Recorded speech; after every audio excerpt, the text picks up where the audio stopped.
Good afternoon, everybody. My name is Mark Dougal and I will be hosting today's webinar. I welcome you all to today's instalment of the Australian Reform Roadshow. And today we'll be hearing about the regional Victoria water model, the current state. A couple of housekeeping comments first. Today's session is being recorded, and the recording and the slide pack will be made available to you after today's webinar. The panel discussion, for a panel discussion, please send your questions through the Q&A function and select all panelists when posing your question. We'll provide written responses for any unanswered questions. And we're also happy for anyone to contact us directly for clarification or further information. Please provide us feedback. It's important for us in order to improve the future webinars that we will hold. Just a few rules of engagement. Firstly, as I said, today we'll be hearing about regional and irrigation water services in Victoria. Our panel is cognizant of the New Zealand water reforms, your current situation, what's going on there. The sessions, though, today's sessions will be talking about the current state of the Victorian regional water framework, and to provide you with a reference point to draw comparisons to your current situation in New Zealand. We'll endeavour to provide you an unbiased and fair view of the Victorian situation. Please align your questions to the module topic. While this webinar is being done for DIA and the Three Water Steering Committee, please don't ask any questions that are directed at them, as they are not on the panel today. Thank you. Today, we're very lucky to have three managing directors of Victorian regional water corporations. First, we've got Charmaine Quick. Charmaine is the managing director of Goulburn Murray Water, a irrigation water provider in the central north part of the state. She's also the former executive GM at Melbourne Water. We've also got Tracy Sletter, the managing director of Barwon Water, and also the managing director of Barwon Water Asset Solutions. Tracy is the former CEO of the City of Port Phillip and sits on several boards. We've also got Philippe Duplessis. Philippe is the MD of South Gippsland Water. He's a former CFO of South Gippsland Water and also held roles as GM in the water industry and in local government. Thank you. So the current Victorian water model looks like this. Essentially, we have 15 urban water corporations. So an urban water corporation is one that provides town drinking water and sewage services to urban communities. We have 15 across the state. Go back, please. 15 across the state, 3 within Melbourne and 12 regionally. And today we'll be hearing from Barwon Water and South Gippsland Water. Thank you. We've also got 4 rural water corporations in the state. A rural water corporation provides irrigation water for farming and stock purposes. Today we'll be hearing from Goulburn Murray, which is by far the largest of the 4 irrigators in Victoria. I'll now hand over to Charmaine to tell us about Goulburn Murray. Charmaine. Thank you. I just needed to turn myself off. Thank you for inviting me to talk today. I would also like to pay my respects to the traditional owners of the lands in which we all come from. So for me, it's Yorta Yorta country, and I'd like to pay my respects to elders past, present and emerging. Although Mark has asked me to talk about the current state, I feel like I need to give a perspective of where we've come from, which I think is relevant to your the conversations that you're having in New Zealand. You would have heard, I saw that you had an earlier presentation from the Victorian sort of urbans, where I suppose it was a lot about consolidation. Well, actually, the story here for the rural water services is actually one of disaggregation, which is disaggregation and then a bit of consolidation as well. So the Rural Water Corporation actually started in 1907, and it was actually called the State Rivers Water Supply. So it actually covered the whole state of Victoria and provided irrigation services to regional Victoria. So once again, not town water supply, it was really supplying water to urban water or councils, as well as providing irrigation water. In the 1990s, irrigators became a little bit unhappy about the price of water, and probably a little bit also feeling like it was disconnected. You know, the state rivers, as it was actually in Melbourne. And I think that irrigators were feeling like people in Melbourne didn't really understand farming, and that they didn't understand the situations that were going on. They're also not really happy about the price of water or their bills. And that led to a review of the industry or the rural water situation in Victoria. And out of that review came, I suppose, the five independent rural water authorities, and that happened in 1995. So I think you've been having some other presentations that was talking about the consolidation of the urban water sector. Well, in rural services, it was being disaggregated. But then there was some further mergers as reviews went on, and I suppose that I'll talk a little bit about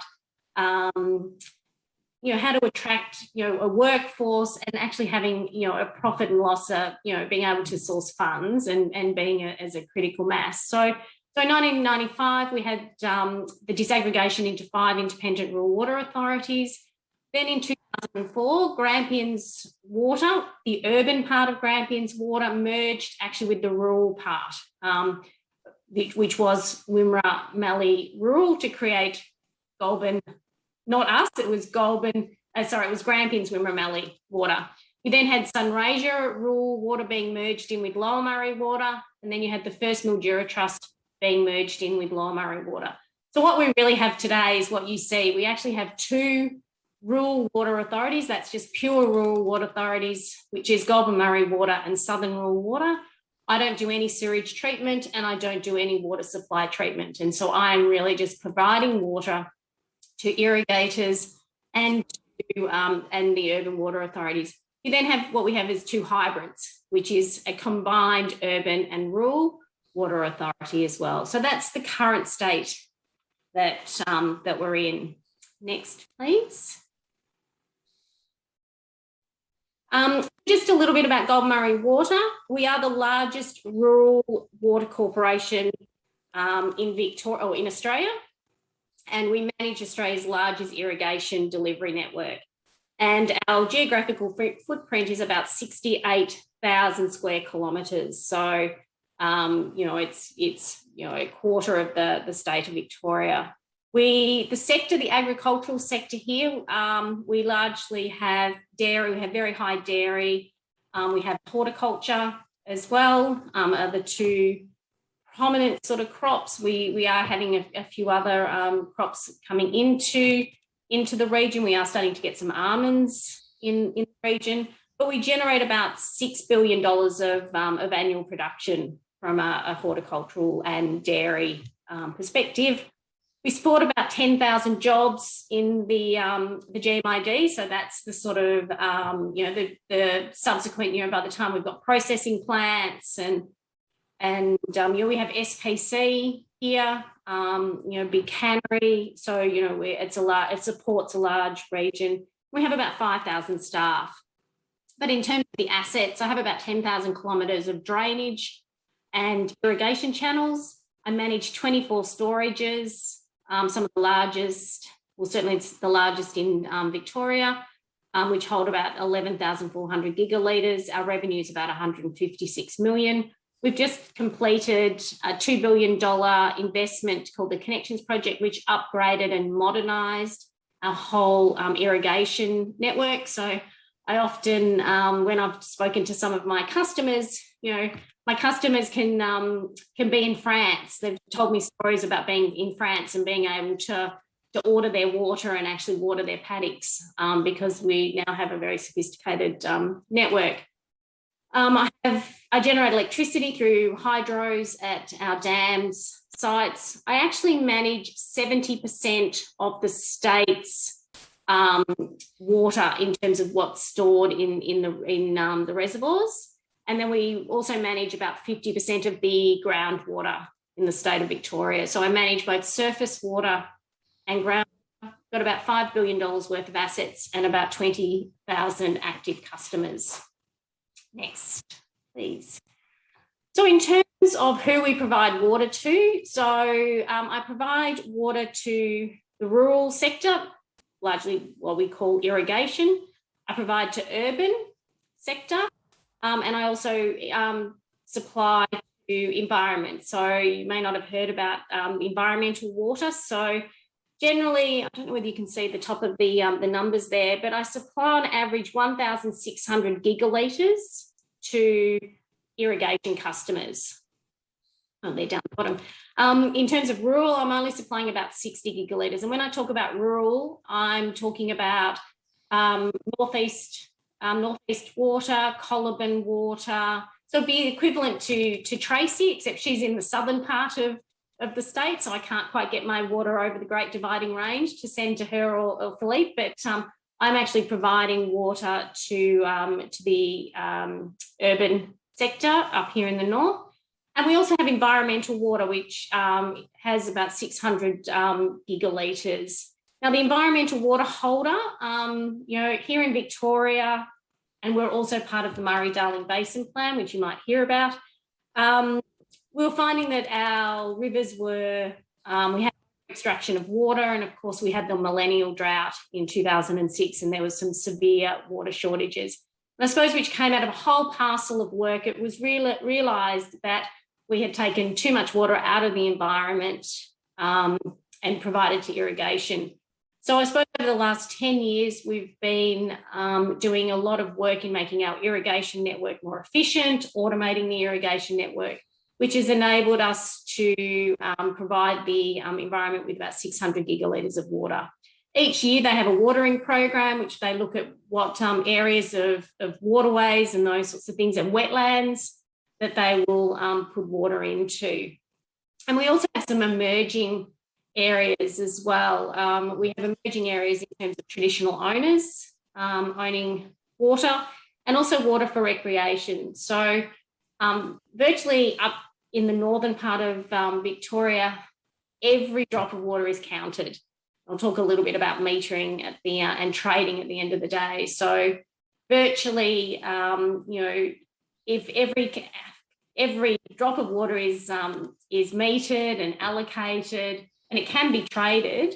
So if a recreational lake, for instance, dries up and it wants water, it would have to go to the market and buy water for that purpose. And so we're seeing the emergence of other, I suppose, areas that are competing for such a precious resource here. So all this is actually managed by, it's a moderately complex process. So it's basically what we call the entitlement framework. So really every drop of water up here is allocated. So at the start, you've got at the state, where Tier 1, where the Minister for Water and DELP actually have the oversight of the policy settings and the oversight of how we will actually control the water. We then have what we call Tier 2, which is the bulk water sharing, which is really what I manage. And we have bulk entitlements. So the environment, I talked about environmental water, it has a bulk entitlement. I have a bulk entitlement with each of the urban water authorities, which say how much water they will use and whether it's high and low security water. And so there's different levels of security based on what level of drought or how much water is actually available. I then hold a Gold Murray water allocation, which is then allocated out to the retail water rights. So we have a series of bulk entitlements at that Tier 2 sort of level. And then when we get down to Tier 3, which is really where we're down into the retail water rights. And so if I was an irrigator, I would own what I call a delivery share. So I would have a capacity of the channel network to enable me to get water to my property.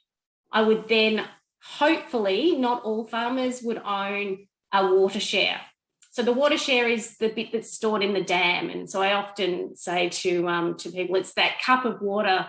It's certainly a big cup of water, that is stored in the dam, and that's a water share, and that's actually saying you own a share of the capacity that's in the dam, and you own that water that is part of that water share. Now that's the tradable component. So the delivery share, it can be traded, but it's really quite minimum. That, as I said, that really just enables you to be able to take your water from the dam and have it delivered to your property, and have it to make sure that you have a capacity, that you have the capacity in the channel to get it there. But the big one is what's held in the water storage. And so people like the environment, they only hold water shares, but they can trade it. They can sell that water to a farmer. They can sell, so sometimes with environmental water, they will sell their water to maybe build a fishway. So they will raise capital by selling water to build a fishway, or often, as I said, they're using that to water, a part of a wetland and those sorts of things. A farmer as well can trade their water if they own water. They may decide if they don't want to put in a crop that year, they may trade that water. And there are certain crops, especially dairy will be the first area that falls off. So the price of water on the temporary water market can vary anywhere really at the moment between $250 a megalitre, which is what it peaked at last year, or the year before it peaked at $950. So at $950 a megalitre, most of the dairy were out and they would sell their water. They would actually make more water. So there's a very sophisticated process that has trading rules and trading zones and brokers, and also I suppose a water register that allows us to track all of this water. So of course we therefore have a high level of monitoring, so that we also prosecute people when they steal water. So it's a very big part. So the main part of my business, although I do supply urban water, but it's only about 60 gigalitres, is really quite small compared to the 1,600 gigalitres that I'm supplying to the irrigation sector. I suppose what the trading was trying to do, and I suppose it does do this, but it tries to get water to the highest value in terms of scarcity, which is what we have in Northern Victoria. We're often very scarce or short of water. We have to, last year when we allocated water, we did not allocate all water for the year because we were, we were coming at the back end of a drought. So I suppose we're using the market to make sure that water, or the scarce water, is actually going to the highest value. And the highest value tends to be the permanent crops in horticulture. And what we find is that dairy tends to come in and out. They might not decide to graze their own cattle, and they'll buy hay in from other areas. So that's a little bit about how we use, I suppose, the network and what we do. And just the last slide, and some, I think, maybe some of my, in conclusion. So, we've got this mixture of the hybrid where you've got urban and rural together. And, there's I think, a number of benefits. And I spoke to Mark Williams, the MD, about this to see his perspective on this. And, you get the whole catchment to tap. And so for those combined authorities, you've really got everywhere from your catchment to your dam, all the way through to all of your customers. And so you get to do that whole sort of planning. The bigger the authority, or the bigger the company, you tend to attract talent attraction, or people will come and work for you because there's more opportunities for promotions and jobs. And so the bigger the entity, the more likely you're going to have more resources to draw on and attract people. There's lower overheads. You can imagine, Grampians Water and Wimmera Water all would have had a board and systems, and so merging them, you get lower overheads. you know, for me, we're not combined. I mean, because I service a number of, you know, I service Collaben and Goulburn Valley and Northeast. I suppose when they aligned us all, they looked at the catchments and the dams, and for various reasons, you know, looking at Southern Rule and Goulburn Murray, it didn't really make sense for the customer bases that we were servicing to merge us in. But you know, I think both models work. I think the things to consider when you're thinking about how you actually, whether you consolidate or don't consolidate, never lose sight of the customer focus. For even when they disaggregated from the state rivers, it was really to do with the customer base and really thinking about the customers that were being serviced. Make sure you maintain transparency on your financials and link to services. So one of the things that I've really had to focus on is making sure that we're not cross-subsidising different parts of our business. They've all got their own funding stream, and so that transparency and cost. And I suppose for me, you know, investing in irrigation metering up front, or probably any metering, especially if you've got a resource shortage and you're starting to think about allocation and trading, that investment in metering is really important. So hopefully that's helpful, and I think we're having questions at the end, I'm assuming. Yes, we are. Yes, we are, Charmaine. Right. But thank you. Thanks. So now I'll hand over to Tracy, who'll talk to us about Barwon water. Thank you, Tracy. Thank you. Thanks, Mark, and thanks, Charmaine. The next slide, thanks. So Barwon Water is Victoria's largest urban regional water corp. We are also a catchment to tap, so we harvest the water, we treat that water, and we supply that water to urban, industrial and agricultural customers right across our region, which is about 8,000 square kilometres.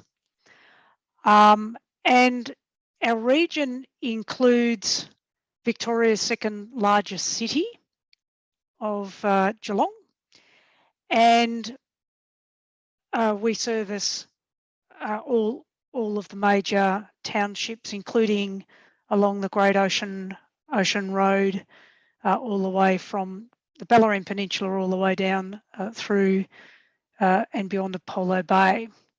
Next slide, thank you. Just a few metrics here to give a sense of the scope and scale of Barwon Water. So as I said, we harvest the water. So we have 12 major reservoirs across our region harvesting that surface water. We service 340,000 customers most of the year, but during peak times of the year, for several months, it's more like 500,000 customers. We, in addition to water treatment plants, including recycled water treatment plants, we also offer all of the sewerage services to the region. About 450 staff. I should say we have also a subsidiary company that delivers maintenance services to us, but also provides maintenance services to other organisations.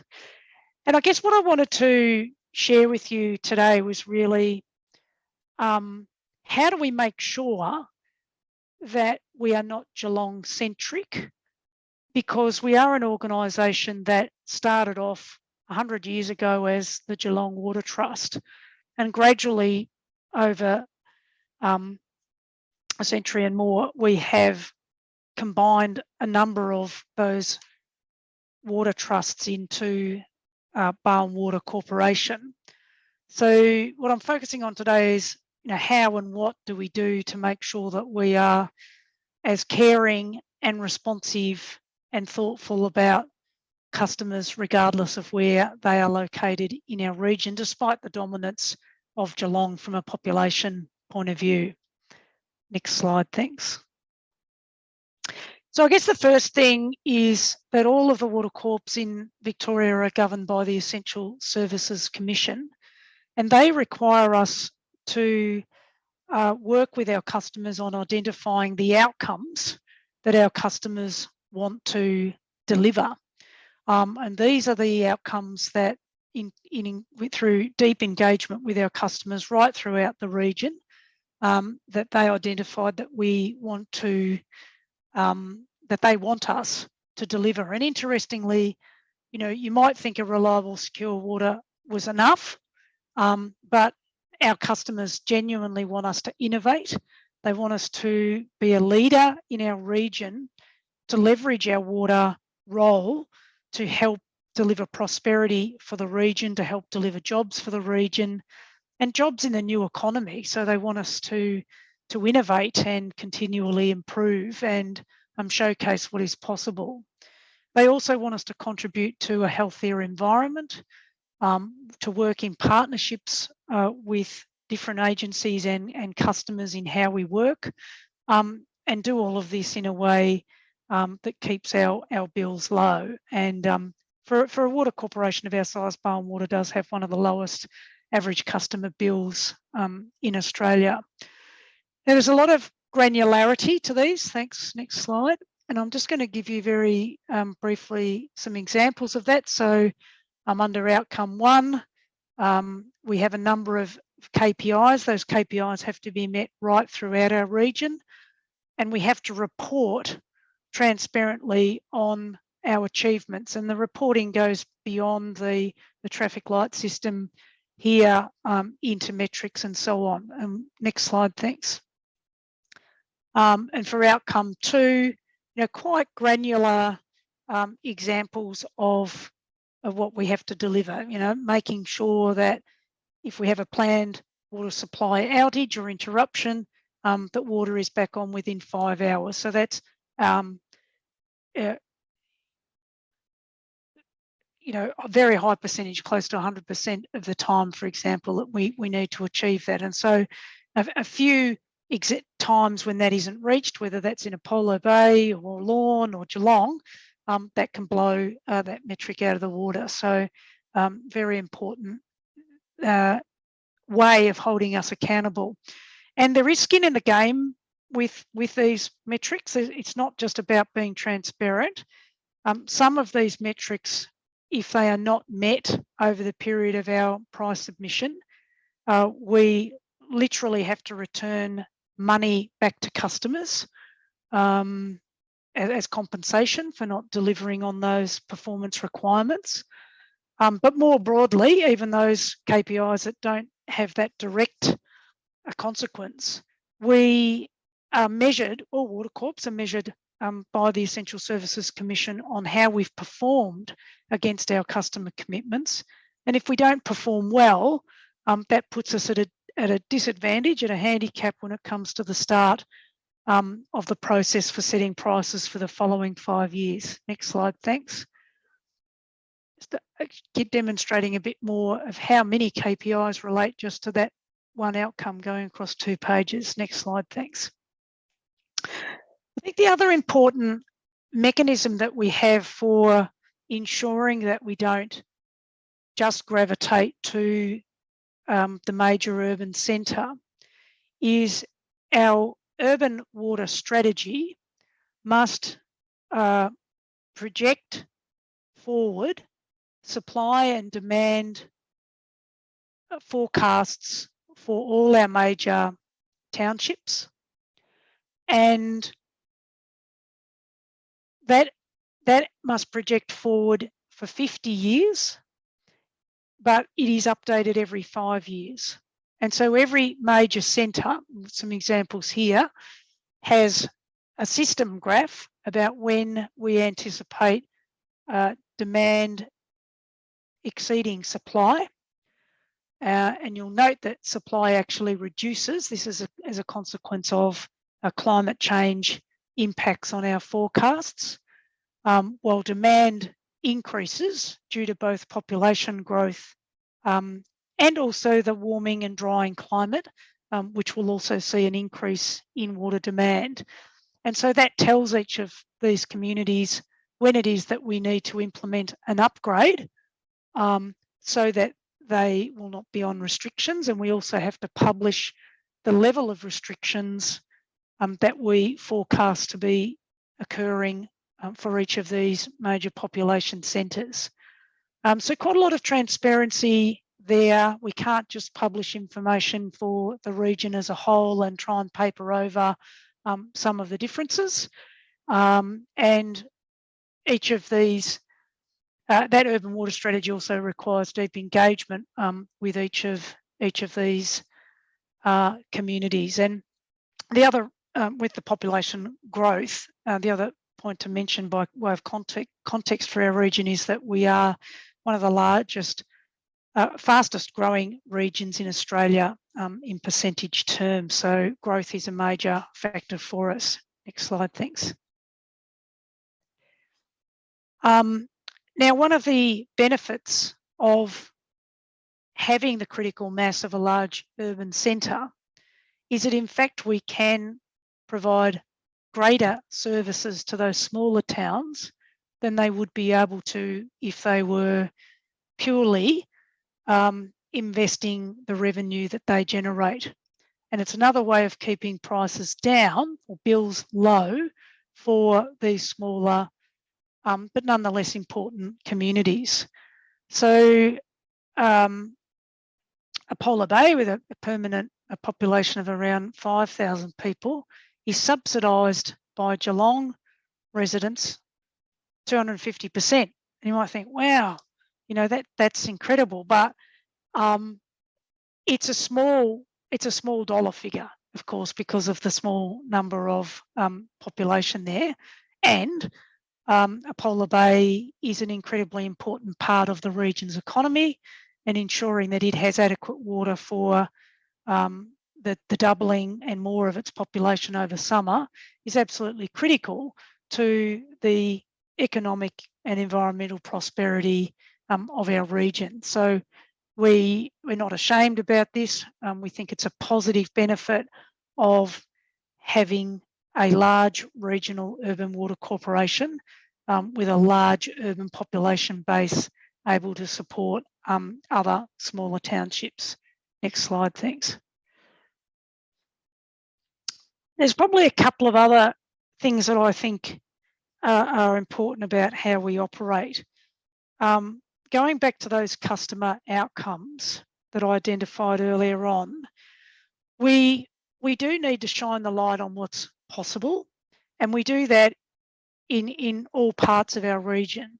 So this is an example of a highly sustainably designed 52-lot subdivision in a town called Torquay, part of the Surf Coast, and it's an old water basin that, due to our grid connection of our regional interconnected water system, that basin site is no longer needed in that town. And so rather than just sell that land off, we decided to showcase what is possible on a commercial basis in developing urban sensitive water design housing development. So this 52-lot subdivision incorporated the learnings from our local traditional owners, the Wadawurrung,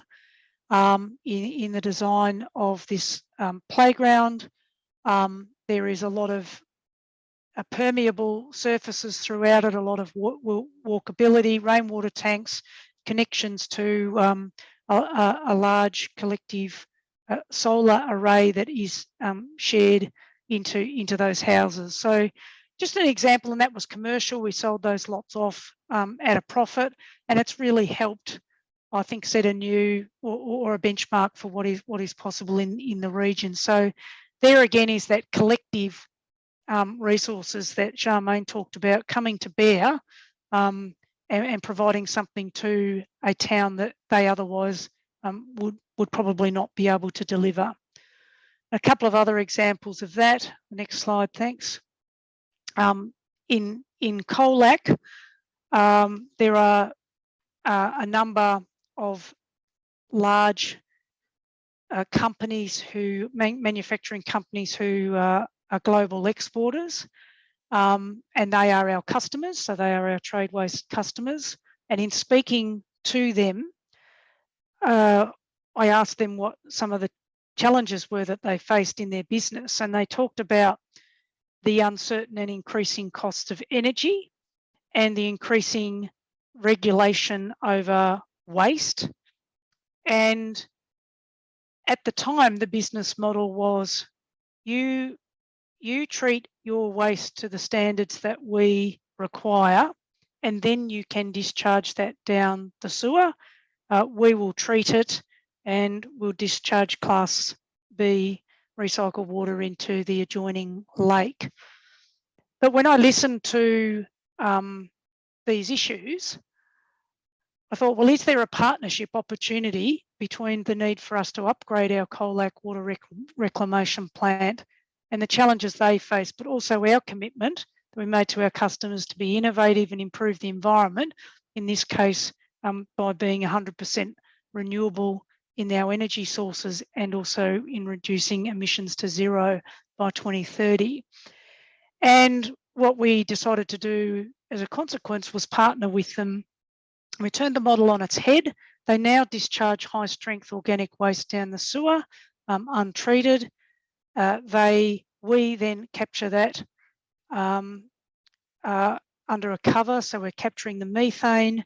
We use a cogen engine to turn that methane into dispatchable renewable energy. We are running our plant off that renewable energy, and we're also returning hot water and renewable energy back to those businesses. So what we call, obviously it's called a circular economy. Now, I guess it's just an example, again, of bringing those broader resources and innovation, those customer outcomes to life in a town, in this case, a town of 10,000 people, perhaps a little more. An innovation that's really helping to grow those businesses, to help them be more globally competitive, to have a clean, green brand, and also helps that township to grow its jobs. So it's just an example of delivering on those broader customer outcomes.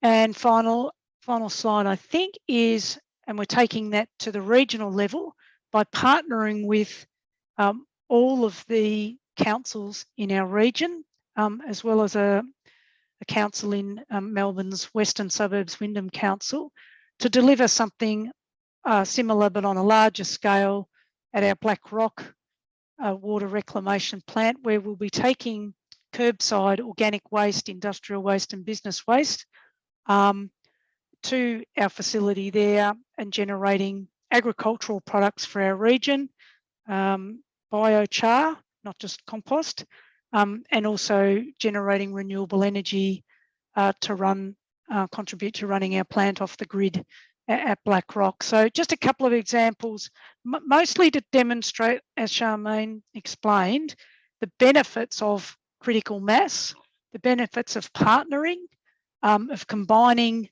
issues with solutions, and having that broader customer outcome focus rather than just that narrow water and sewage treatment utility focus. Thank you. Thank you, Tracy. And now I'll hand it over to Philippe, who'll talk to us about South Gippsland Water. Philippe. Hi, good afternoon. I also would like to acknowledge the traditional owners of the land of which I'm meeting you today, Barwon country, and pay my respects to their elders, past, present, and those emerging, and also to any who may be with us today. So I'd like to talk to you as one of the smaller regional water businesses in Victoria about sort of issues that we face, I guess, because of our size. So we describe this sort of problem for us as the push and pull between the prices we charge, the service outcomes we provide to our customers, and being sustainable into the future. And it really is a push-pull equation between those things. We're located about 2 hours southeast of Melbourne, with a real focus on natural environment for the region. It's a popular tourist destination, and we have a large coastline along our southern area. When dairy farming and horticultural enterprises are a large part of what we do as well in our region. Got a map following. And of course, as sort of was pointed out previously, we are strong about supporting the economic development and the prosperities of our local communities. Next slide, please. So a fairly busy map of our area, but you can go through it in your own time in the slide pack. I think the thing to notice is South Gippsland's water region is characterised by many sort of small to medium communities and settlements. We don't have a large community like a Geelong, so our large towns are a few thousand people, and that becomes our critical mass, although it's not that much of a mass in terms of how we provide services across our region. Next slide, please. Again, some dot points on the sort of size and shape and nature of a range of services, 4,000 square kilometre area. We do headworks, water services, wastewater sewage services. So we have the full gambit of the water cycle. Charmaine touched on before about its managing reservoirs, its treatment plants, articulated the water around to our customers to tap, and then taking sewage away, treating, and then reusing / disposing that as well. 22,000 customers or thereabouts, with a population of 37,000. That population can double during summer months to around 70,000, which presents its own problems as well. We talk about megalitres of water, not necessarily gigalitres of water. It's about 4.6 megalitres of water we provide per annum to those customers. We have a connection to the Melbourne system, to probably our most populous area and most growing area, which is around that Inverloch, Wonthaggi, Cape Patterson area, and closest to Melbourne. Next slide, please. Again, something to be looked at after the meeting as such, but I really wanted to point out that you can see these populations and customers that are served. These are very tiny by comparison to a lot of the water industry within Victoria. There is only one water business that's smaller than us, which is to the border to our west, Western Port Water. So really wanted to stress that we have small, disparate systems and not a very much significant critical mass. Now, this might be very similar to many of you. Next slide, please. Revenues around $40 million, likewise expenditure around $40 million. Therefore, it's an accounting break-even situation. That's been the historical aspect of South Gippsland Water for a long time. Our depreciation around 12 million will be moving up to 15 million after an asset revaluation. And it's about $500 million of assets there. Net cash flows from operations of 9 million, and our capital expenditure is historically been about 15 million. So the important aspect of that is that we're going, we're in a deficit situation for cash flow, around about $6 million per annum. And that's been historical, and it's also going to be the future for us as well. So to touch on sort of 4 challenges and issues for us, there are always lots of them, but let's keep it to 4. Climate change, population, economic growth, ageing assets, and stakeholder expectations. Next slide, thank you. So climate change is really very real for us. We observe it in our assets. So we observe it like coastal inundation of our assets, storm impacts, and not for our region, but for many others, but it is a risk for our region, bushfires. So we've seen the tragic effect of bushfires on populations and assets throughout Victoria in the past couple of years. As a bit of anecdote, I've been a president of the Inverloch Surf Lifesaving Club. We built a fairly significant clubhouse in around 2010. And what happened is that around about 60 metres of dune coverage has now retreated to about 7 metres of dune coverage. And that asset, albeit not a water asset, but an important community asset, is in danger of washing away into the sea. We have a lot of assets which are based around our coastal communities, so that risk is transportable.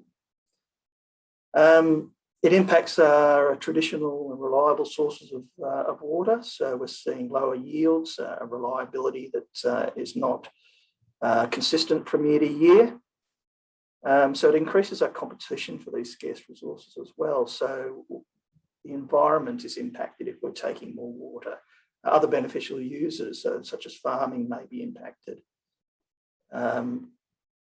So we have had demand and supply side responses to these problems, but ultimately we need to source more diverse water, and that's why we are connected to the Melbourne system.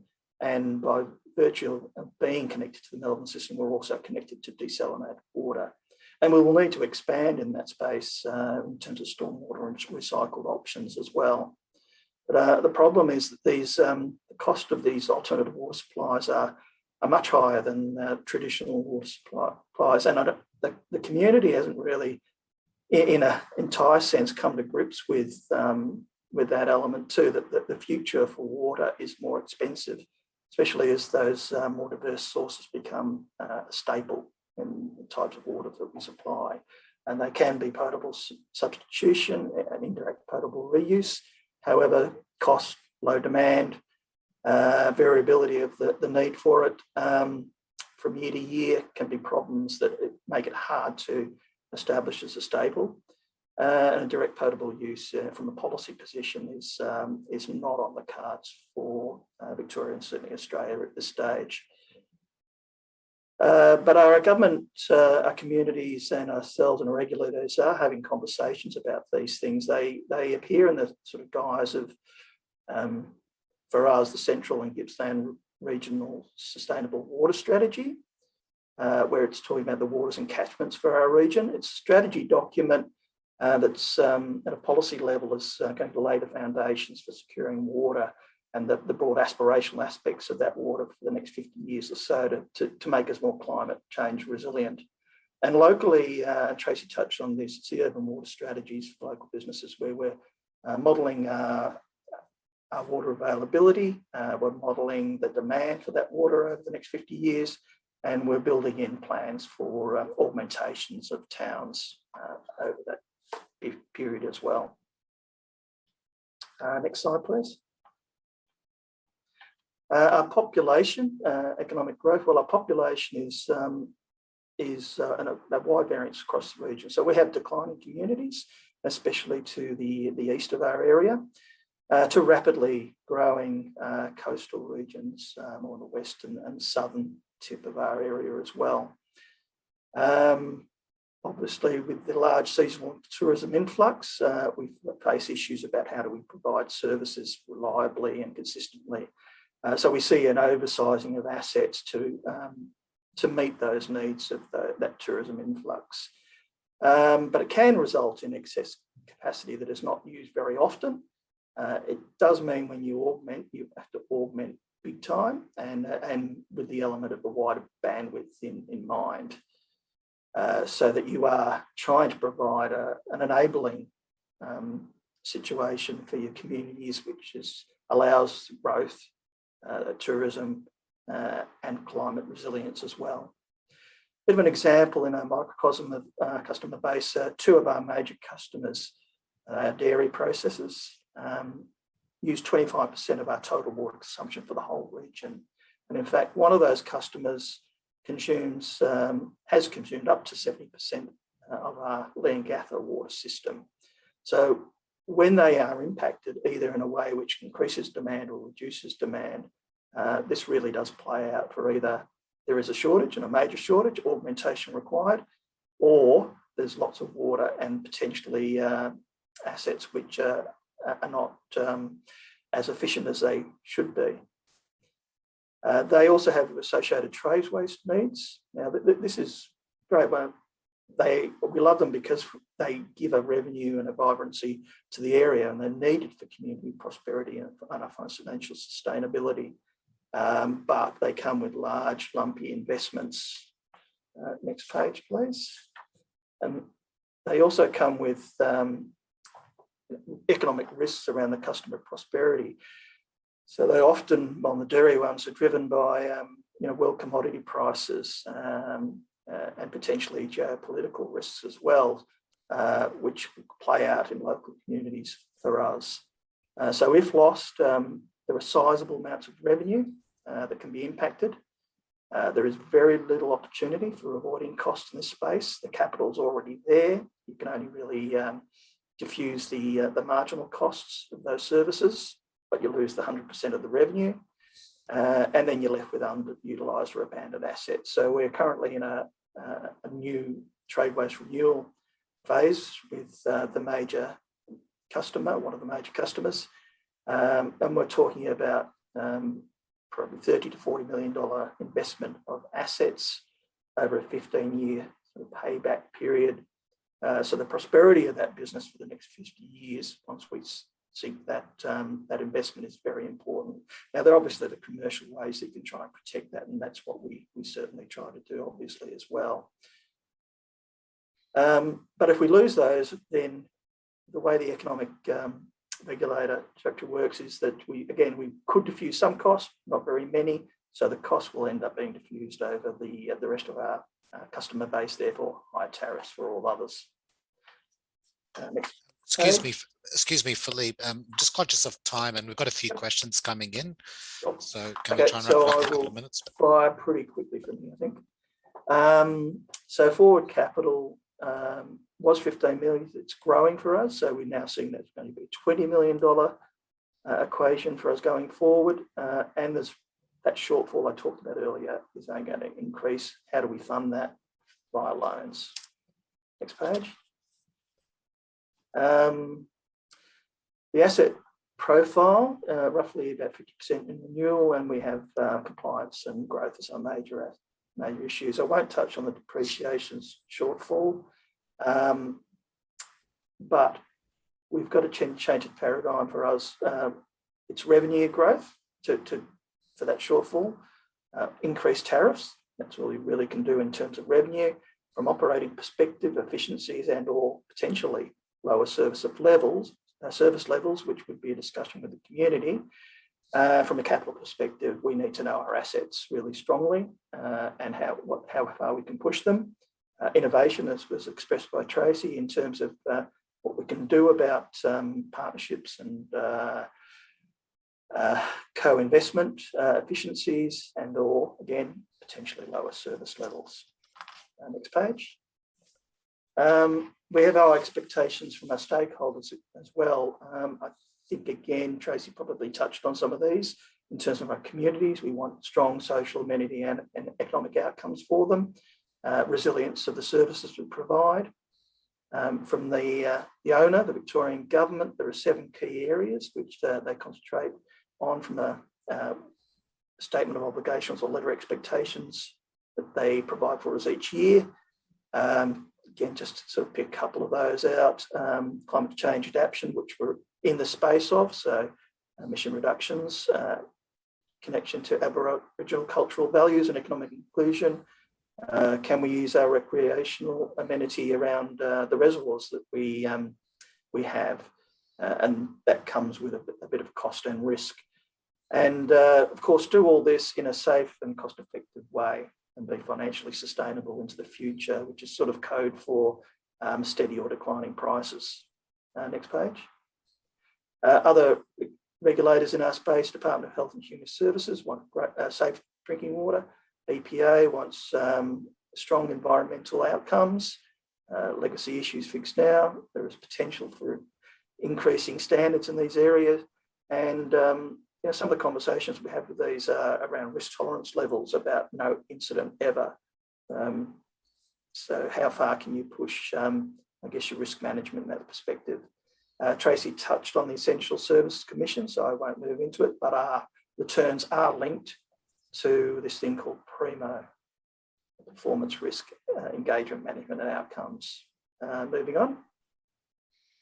I think I've touched on a discernible change in posture from the portfolio of outcomes. These things come in forms of legislation, best practice, guidance, enforcement.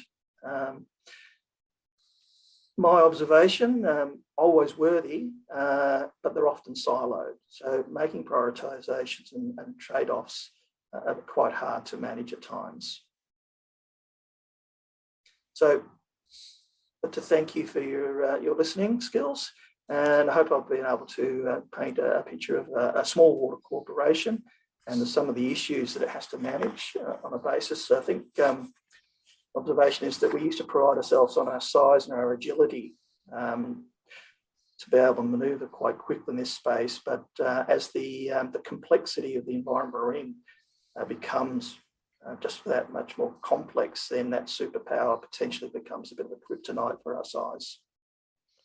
And thank you. Thank you, everybody. There are a few questions from the floor, and I might direct the first couple at you, Philippe, because they are kind of, and they are related. We've got related questions from Angela McLeod, Spiller, and Maria Meredith, and it has to do with really, how do you fund your annual deficit? How sustainable is that? And, you know, yeah, let's start with those two. How do you fund your annual deficit of 6 million, and how sustainable is it as a business model? So we have access to loan funds through the Treasury Corporation Victoria, which is state government owned. It's a nice, easy, neat way to source money, and it's usually quite readily available. Global financial crisis, it became a little bit tighter at times. The rates are good. The government charges a bit of a levy to recognise that this is actually relatively cheap money compared to maybe a private sector. So it's relatively easy to get. We have to prove to the economic regulator that what we invest in is prudent and efficient, and the economic regulator has a view to our sustainability moving forward. Is it sustainable? Well, I guess the metrics of those things like cash flow from operations, debt equity ratios, ability to pay back interest, especially maybe in several years when interest rates are going up, that'll be, I guess, a significant test. But I think you probably gleaned from what I've spoken about, the size is becoming more difficult for us. So it's not an improving problem, it's a trending south problem. Thank you. I suppose just a quick follow-up or related question to that. It's around, do you hope or plan for profitability over the next few years, or do you expect this to stay as it is for you? I think it's going to be relatively marginal. We were able to get a sizable price increase in the last price submission a couple of years ago, but it's going to be tough to do it again in this environment of steady or declining price expectations. I said that the only way we can really increase this year is to not invest in assets, therefore reduce cash outflows. I suppose efficiencies around expenditure and maybe trade-offs in that space, or higher revenues. Then there might be unregulated revenues that we can access, but they tend to be at the marginal side rather than the major side. Okay, great. Thanks, Philippe. I'll direct the question to you, Charmaine. Was the Rural Water Authority review driven by the water customers, or was it a top-down review? Well, as far as I've read, because it was back in the 1990s and I was just graduating university, I think it's a little bit of both. So certainly we had farmers protesting and probably driving their trucks into Melbourne, I dare say, which is sometimes what they do. So they were certainly in there protesting and agitating. But at the same time, and I've just got the stats here, the State Rivers revenue was 83 million, but their cost was 128 million. So, and we're talking, you know, in the 1990s, so you're talking about a $45 million sort of loss there. So I dare say it sort of came from the bottom up, with customers saying that they weren't happy, but also the government going, this is not sustainable. And I suppose I just want to, and one of the things I didn't touch on, when they actually drew the boundaries of working out those 5 at the time, and of course now we've only got 4 and some hybrids, but they looked at consistency and coherent customer needs. They looked at catchment system boundaries, so your water catchments, and they looked at geography. And, you know, the Wimmera Mallee largely had a stock and domestic system, so it wasn't the broad, you know, flood irrigation channel network that like I've got. You know, Goulburn Water had your big gravity irrigation sort of customers. That was a coherent customer base. Sunraysia at the time were all pumping off the Murray, so that was a nice consistent cohort. And then you had your southern sort of rural water, which was small sort of pocket irrigation. So it was really, I suppose, the review was driven top down, bottom up, but then what they landed on was, you know, really thinking about those customers, but also a size that made sense, so that you could leverage, I think, some of the benefits that probably Tracy talked about. And Philippe's got some challenges, but, you know, Tracy talked more about the benefit that you get from, you know, having the right combination, not too big, not too small, the Goldilocks sort of thing of just right. That's the right size. Thank you. Tracy, I'll direct this at you, but I think all of you can contribute to an answer. It's from Angela McLeod. Is how do you survey your customers on what they want, and how often do you do that? Yeah, so the price submission process for us is incredibly comprehensive. I guess it starts with understanding what our customers value and what they see as some of the challenges. So, for example, we would do multiple types of engagement. We would be present at markets and community events and forums and those sorts of things, and engaging with customers around some key questions and discussions in those environments. We would do surveys. We also do deliberative processes where we take a random but geographically and demographically representative sample of our community and share more detailed information with them and get their input. So it's quite an elaborate process that results in understanding what our community most values and wants from the Water Corp, understanding then at a more granular level how much they are prepared to pay for improvements in those things that they value. So a simple example, we, in our last price submission, once we realised that our customers valued improving the environment and renewable energy, and us transitioning to renewable energy, we then did a detailed survey to understand how much they were prepared to pay extra on their bill for us to make that transition. And what we found from that was more than 80% of customers were prepared to pay $2 or more. But once you got up to $10 or more, that got down to 40%. So, you know, that helped us, you know, to understand that sweet spot of what extra they were prepared to pay just on that item. Now, that's just one item, so that you can imagine, you know, on all of the service levels, do you want to pay more to have less sewerage overflows, et cetera, et cetera. So it's an incredibly comprehensive, I suppose is the word, process. But the upside of it is it leads to a really strong sense that you are delivering what your customers want, which is what Charmaine said at the beginning that you never should lose sight of. And it also helps to build trust. So the water corporations in Victoria benefit from relatively high trust levels compared to many other types of organisations and even to our counterparts in other parts of Australia. Great, thanks, Tracy. Philippe or Charmaine, do you want to add anything to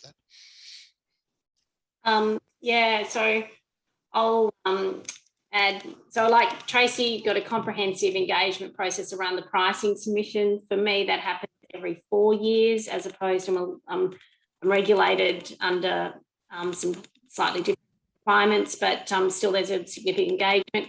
We would then go out and do a formal sort of survey of all of our customers probably every 2 years, even though we're doing a sort of an intermediary one. We then also have what we call water services committees. You know, I've got a big geographical area, so I've got 6 of those that relate to different geographical areas that that represent those communities, if you like, as well as having some 4 different groundwater sort of. So I've got about 10 different committees that sort of sit. They would meet every 2 months. And so therefore you're getting more of that local sort of feeling as well. So that we do, I suppose there's the formal survey thing that you might send out and get some data, but we also have committees that are represented in each of the geographical areas, as well as customer types. So your gravity irrigators meet separately to the groundwater customers. Thank you, Charmaine. Yeah, and to say, look, all of the above from what was just mentioned there, I think. The little icon that was in the presentation about prices, services in the future, and when I talk about the push-pull and that an outcome was actually our problem statement that we took to customers for our last price submission, so that maintaining the balance between price, service, and the business being sustainable into the future. And one of the things that we did concentrate on was tariff, whether we should be looking at a different mix between the volumetric and fixed price for water. And of course, you get these indications, but they're often different opinions about these. For example, we have a lot of non-present owners, so people who come from Melbourne to be in their holiday homes. They would like a much larger volumetric charge and pay less fixed cost because they're potentially not there very often, so they don't use a lot of water. You can translate that to small households, pensioners, and then you might then have the opposite of that with people that are there presently and also large households. So weighing up these situations, you can get to the nub of these things often through deliberative forums, but I think there always remains a large portion of grey in these things, so you can drive it so far. Thank you, Philippe. Thanks. Tracy, I might ask a question for you, which is, I suppose, your unique position, having been CEO in local government and now an MD of a water corporation. I suppose, what are some of the differences and maybe differences and challenges that you have seen working in the two organisations? Well, there's a lot of more similarities, I guess, than I expected. I mean, one of the major differences is you're working with an appointed skills-based board rather than elected councillors. So I'll leave it to the audience to decide what that would mean. You know, it's a heavily regulated industry.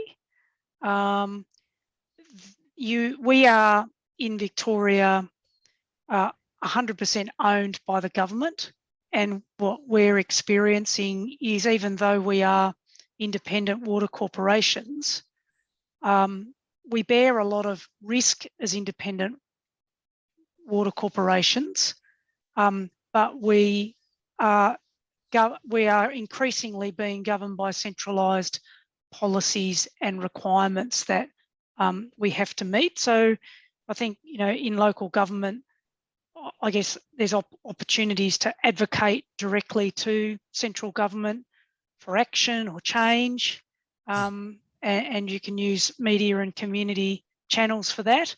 As a 100% owned public sector agency, that avenue is not open to you. So, you know, I think the interactions with government are far more nuanced. Yeah, I think there is a lot of commonality, and particularly as we move away from seeing ourselves as utilities and more as key agencies with broader roles in our regional locations. I think the opportunity to innovate, to deliver outcomes for communities is really, almost endless, and it's quite exciting. So, I think it's quite I've really enjoyed the change, really think it's been very enjoyable for me. Okay, thanks. There's a question here from Donick for you, Tracy. Not sure whether I understand it, but the Apollo Bay supply seems to drop off steeply. Is there a reason for that? Well, there is, of course, a reason for it. So Apollo Bay is very complex from a geotechnical point of view. It's whilst it's a relatively high rainfall area, anyone who's been there will know that there are quite significant hills, and they steep and drop off quite dramatically into the township, which means that building water storage is very, very challenging. And Barwon Water over the last few decades has investigated numerous sites to build water storage and haven't been able to. And despite it being a relatively high rainfall area, it's still quite dry in summer.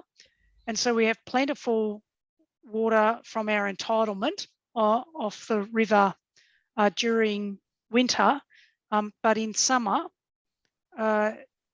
because of the commitment to have passing flows for the environment, the entitlement that we have is inadequate at times to meet that huge population increase in Apollo Bay, and especially because it's a tourist place. With all due respect to visitors, they do sometimes get a bit lavish on their holidays. They want to fill the spa baths up and have a bit of fun. So water consumption during summer is quite high. So all of those factors combined mean we need to be thinking far more innovatively about how we source water for that township. And it's also not able to be connected into the grid because of the Great Dividing Range and the Otway National Park that separates it from the rest of our system. Thank you, Tracy. Question here from Angela, and I'll ask this part. There's 3 questions in her question, but I'll ask this one first.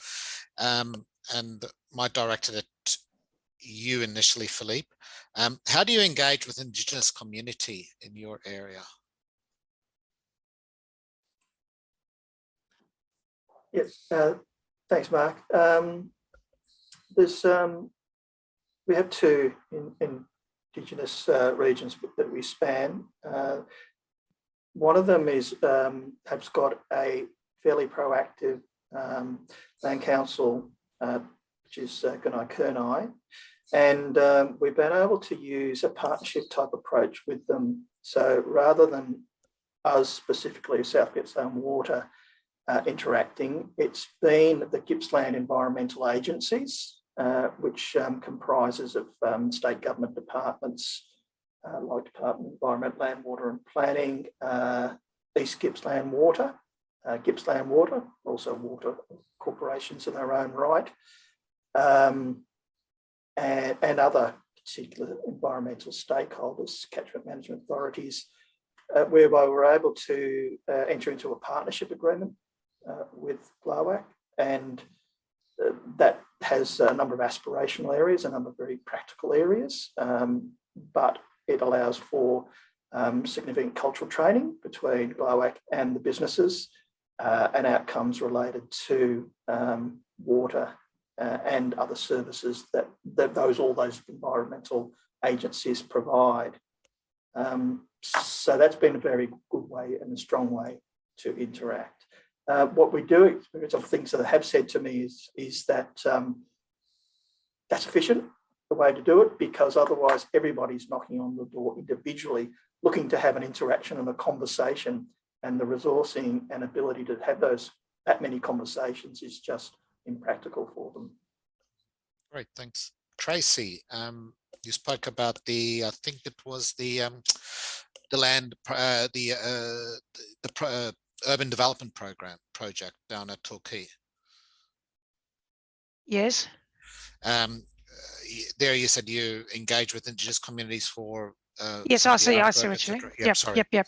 Yeah, so we have 2 traditional owners, recognised Aboriginal parties across our service area, the Wadawurrung and the Eastern Maar. And we have, I think, done a lot, but we have a lot further to go in building our cultural awareness as an organisation, understanding and learning from our traditional owners in relation to how they manage and govern water, and involving traditional owners in the management and governance of water. So that's a journey that we're on, but we engage our traditional owners for not only compliance purposes under the Cultural Heritage Act, but also increasingly almost for all of our major activities. Our building has, was opened by the Wadawurrung, and it was also, and we also have all of our different rooms named by the Wadawurrung in that building. We have passed land back to the Wadawurrung. We're doing a project on another piece of land where the Wadawurrung will develop that land into a park using traditional owner methods and practices. And as I said, the development at Torquay, we engaged the Wadawurrung in helping us design that precinct and the community playground. So there is increasing role for the traditional owners, but there is a lot further for it to go. Really, we've got to hand back the ownership of water management to the traditional owners of our land and waterways, and that'll be a very, when I say we, I mean that's a government process starting with truth telling, there's a long way to go. Great, thanks. Charmaine might have something to add there. Yeah, if it's okay, I'll just of course, go ahead. So the Victorian government, I think, is just releasing about traditional owner access to water, and you can imagine up where I'm from, every ounce of water is captured, and so we're working through processes regarding traditional owners. I suppose not just involvement in water, but where they actually own their own water. So at the moment, I think Philip talked about how you tend to engage a lot around with the catchment management authorities and the waterways. I suppose the use of water for the environment. Well, now it's actually looking at how does water get used from a cultural watering point of view, and having traditional owners involved in that whole process. And what I've found for Northern Victoria is they're quite specific on each of, I've got 3 traditional owners, and they're very specific about what they're really interested in working with you in. So, Yorta is really interested in a place called Gow Swamp. I use it as a sort of a holding storage basin, but for them it's a very traditional sacred. So we're working through how we actually co-manage that together so we can still use it as an irrigation asset, as well as respecting their cultural rights and their cultural space. So I suppose, as Philip said, it's all a bit of a journey that we're all on, but we've also had a lot more traditional owners sitting on boards as well. So I suppose if you look at the water sector, there's been a push of making sure that they're gender balanced, but also now it's about getting traditional owners into positions of power, of sitting on actual boards as well. Okay. Great, thanks, Charmaine.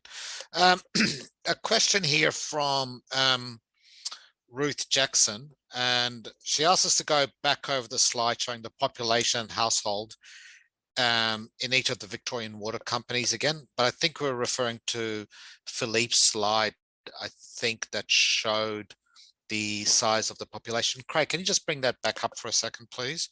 I suppose the question is, and it's directed at both maybe Philippe and Tracy here, is what is your experience? What are our experiences with the pros and cons on the different sized areas?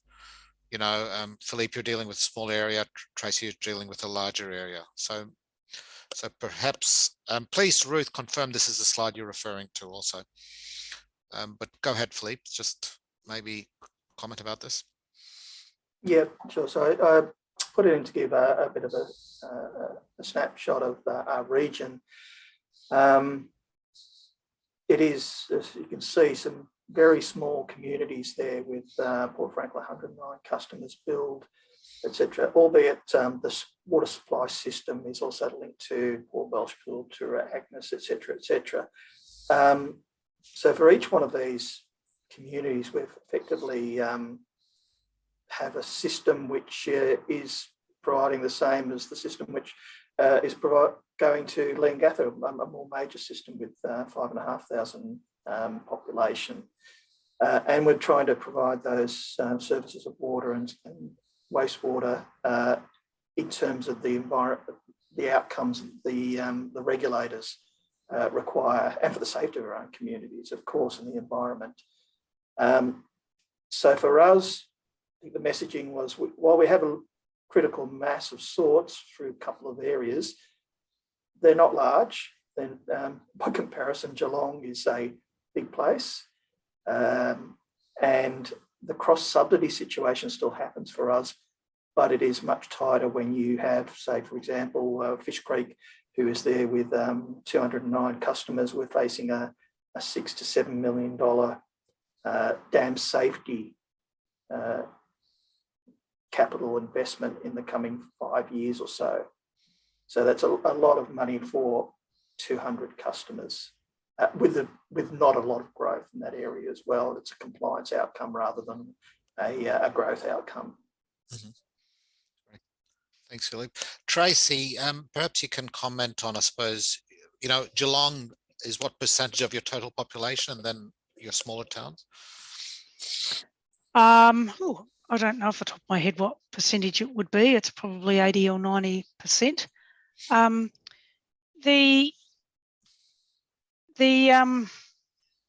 guess the issue for us is we're looking to increase the interconnectivity of our water and sewage supply systems to try and consolidate infrastructure, and I imagine other water corps are doing the same thing, and I think that's important. You know, a simple example would be a small town, Birregurra. It's about 1,000 people. The water treatment plant there is reaching the end of its useful life, and we examined a range of options and decided to connect the water supply for that town to Colac, which would be some 30 odd kilometres away through a pipeline, because even though those two initiatives are similar in cost, like we could have replaced the water treatment plant for a similar cost, the water security benefits of interconnectivity, and then no longer the need to have an operator running that treatment plant and consolidating our water treatment at Colac made that worthwhile. So there are those infrastructure benefits that you can achieve through having interconnected systems. We talked before, Charmaine talked about that sort of Goldilocks spot. I'm not sure what that Goldilocks spot is. I think what we have to keep balancing when we look at the water sector in Victoria is the need to be connected to and close to and relevant to our customers, and not to be too distant, like the State Rivers Commission being run out of Melbourne, for example. That, you know, that doesn't make sense. But by the same token, not so small that we can't meet the ever-increasing compliance requirements that we have, or leaving any townships, no matter how small, with inferior quality water. So there is a real balancing act there. and as demographics changes, I guess the governance structures that we have in place will have to change along with it. Okay, thanks. I'll stay with you, Tracy, because there's a question from Donik Mogotso, and it has to do with your slide that showed outcomes too, the various outcomes of your area, and had to do with sewage overflows. And are you pinged on compliance if the blockage of the sewage overflow is a customer problem, not a Barwon water problem? No, as long as we can prove that. Mm-hmm. Yeah, right. I mean, I have to say we're pretty lenient about these things. We tend to just err on the, unless it's clearly just, well and truly on the side, but we'll go out and check if a customer rings us up and clear our lines and those sorts of things. But if the blockage is still there, then that's something the customer has to fix and wouldn't be pinged for that. Okay, great, thanks. I think, yeah. I was going to say, I experienced this myself 2 weeks ago before one of these other webinars where I had Yarra Valley Water, my local authority, knock on the door saying there's a sewage overflow, but it was actually my neighbour's fault, not a tree root or something like that. Okay. But they were pretty good. They came and knocked on the door, apologised for the smell, etc. So it was good. Look, we're out of time. I want to thank everybody for attending, the audience there, and thank you for your questions. There's still one or two we haven't answered, and we'll come back to you on those. But I especially want to thank the panel to take time out of your busy schedules to come and be with us today and tell us the story of your utility. So thanks very much.